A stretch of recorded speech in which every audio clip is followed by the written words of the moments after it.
Monte dei Ragni, un nome, una garanzia. I vini di Zeno, ragazzi, sono una roba spettacolare. Qui abbiamo il Ripasso 2021, un vinone. Il meglio della Valpolicella per quanto mi riguarda, vini naturali che però sono pulitissimi, profondi, persistenti, eleganti, non pettinatissimi, ma quanto basta. Però poi sotto c'è una materia, c'è una qualità, c'è un'estrazione straordinaria. Partiamo da una lavorazione in vigna incredibilmente pulita, bella, naturale, fantastica. Il naso coniuga perfettamente frutto e spezie, note mediterranee di freschezza.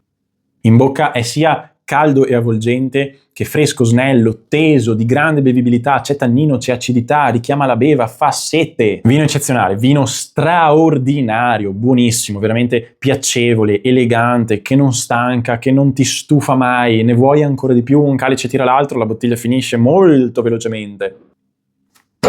Ecco appunto.